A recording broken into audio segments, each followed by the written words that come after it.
Oman ಕರಾವಳಿಯಲ್ಲಿ 11 ಭಾರತೀಯರಿದ್ದ ಹಡಗಿನ ಮೇಲೆ ಇರಾನ್ ದಾಳಿ, 10 ಜನರ ರಕ್ಷಣೆ, ಓರ್ವ ನಾಪತ್ತೆ. ದಾಳಿಯನ್ನು ಖಂಡಿಸಿದ ಭಾರತ.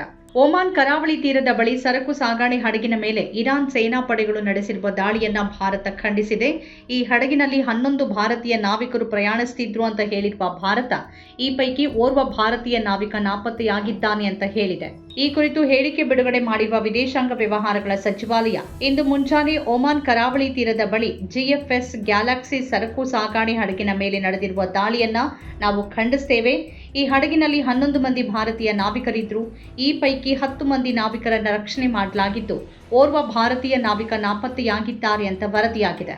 ನಾಪತ್ತೆಯಾಗಿರುವ ಭಾರತೀಯ ನಾವಿಕನ ಶೋಧ ಮತ್ತು ರಕ್ಷಣಾ ಕಾರ್ಯಾಚರಣೆಗಾಗಿ ಮಸ್ಕತ್ನಲ್ಲಿನ ಭಾರತೀಯ ರಾಯಭಾರಿಗಳು ಒಮಾನ್ ಅಧಿಕಾರಿಗಳೊಂದಿಗೆ ಸಂಪರ್ಕದಲ್ಲಿದ್ದಾರೆ ಅಂತ ತಿಳಿಸಿದೆ. ಒಮಾನ್ನಲ್ಲಿರುವ ನಮ್ಮ ರಾಯಭಾರಿಗಳು ಪರಿಸ್ಥಿತಿಯ ಮೇಲೆ ನಿಕಟ ನಿಗಾ ವಹಿಸಿದ್ದಾರೆ. ಸದ್ಯ ನಡೆಯುತ್ತಿರುವ ಶೋಧ ಮತ್ತು ರಕ್ಷಣಾ ಕಾರ್ಯಾಚರಣೆಗೆ ಸಂಬಂಧಪಟ್ಟಂತೆ ಅವರು ಸಕ್ರಿಯವಾಗಿ ಒಮಾನ್ ಅಧಿಕಾರಿಗಳೊಂದಿಗೆ ಸಮಾಲೋಚನೆ ನಡೆಸುತ್ತಿದ್ದಾರೆ. ಒಮಾನ್ ಅಧಿಕಾರಿಗಳ ಬೆಂಬಲಕ್ಕಾಗಿ ನಾವು ಧನ್ಯವಾದ ಸಲ್ಲಿಸುತ್ತೇವೆ ಅಂತ ಪ್ರಕಟಣೆಯಲ್ಲಿ ತಿಳಿಸಿದೆ. ಹಾರ್ಮುಜ್ ಜಲಸಂಧಿಯನ್ನ ಮತ್ತೆ ಮುಚ್ಚಲಾಗಿದೆ ಅಂತ ಇರಾನ್ ಘೋಷಣೆ ಮಾಡಿದ ಬಳಿಕ ಜಿಎಫ್ಎಸ್ ಗ್ಯಾಲಕ್ಸಿ ಸರಕು ಸಾಗಣೆ ಹಡಗಿನ ಮೇಲೆ ಇರಾನ್ ಎಚ್ಚರಿಕೆಯ ದಾಳಿ ನಡೆಸಿದೆ. ಸೂಕ್ಷ್ಮ ಕದನ ವಿರಾಮ ಮುರಿದು ಬಿದ್ದ ಬಳಿಕ ಇರಾನ್ ಮತ್ತು ಅಮೆರಿಕ ನಡುವಿನ ಸಂಘರ್ಷ ಮತ್ತೊಮ್ಮೆ ತೀವ್ರಗೊಂಡಿದೆ. ಜಿಎಫ್ಎಸ್ ಸರಕು ಸಾಗಣೆ ಹಡಗಿನ ಮೇಲೆ ದಾಳಿ ನಡೆಸಿದ ಬಳಿಕ ಆ ಹಡಗು ಅನುಮತಿ ಇಲ್ಲದ ಮಾರ್ಗದಲ್ಲಿ ಸಂಚರಿಸುತ್ತಿತ್ತು ಅಂತ ಇರಾನ್ ಹೇಳಿದೆ. ಈ ಘಟನೆಗೆ ಸಂಬಂಧಪಟ್ಟಂತೆ ಯಾವುದೇ ಪ್ರತೀಕಾರದ ದಾಳಿ ನಡೆದರೆ ಅದಕ್ಕೆ ಕಠೋರ ಪ್ರತಿಕ್ರಿಯೆ ನೀಡಲಾಗುತ್ತೆ ಅಂತ ಇರಾನ್ ಎಚ್ಚರಿಸಿದೆ. ಈ ನಡುವೆ ಮಧ್ಯಪ್ರಾಚ್ಯದಲ್ಲಿ ಸರಕು ಸಾಗಣೆ ಹಡಗುಗಳ ಮೇಲೆ ನಡೆಯುತ್ತಿರುವ ದಾಳಿಗಳ ಕುರಿತು ಭಾರತ ತನ್ನ ಕಳವಳವನ್ನು ಮತ್ತೊಮ್ಮೆ ಪುನರುಚ್ಚರಿಸಿದೆ. ಈ ಪ್ರಾಂತ್ಯದಲ್ಲಿ ಸರಕು ಸಾಗಣೆ ಹಡಗುಗಳ ಮೇಲಿನ ದಾಳಿ ಮುಂದುವರೆದಿರುವುದು ತೀವ್ರ ಕಳವಳಕಾರಿಯಾಗಿದೆ.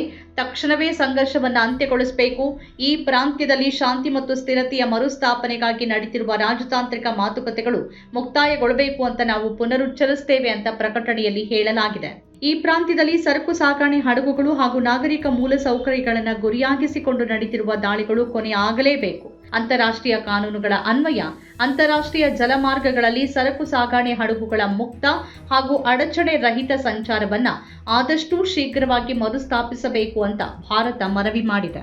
ನಮ್ಮ ಕಾರ್ಯಕ್ರಮಗಳನ್ನ ನೀವು ನೋಡ್ತಾ ಇದ್ರೆ ನಮ್ಮ ಚಾನೆಲ್ ಅನ್ನ ಸಬ್ಸ್ಕ್ರೈಬ್ ಮಾಡಿ, ಪಕ್ಕದ ಬೆಲ್ ಐಕಾನ್ ಒತ್ತಿ ನಮ್ಮನ್ನ ಬೆಂಬಲಿಸಿ.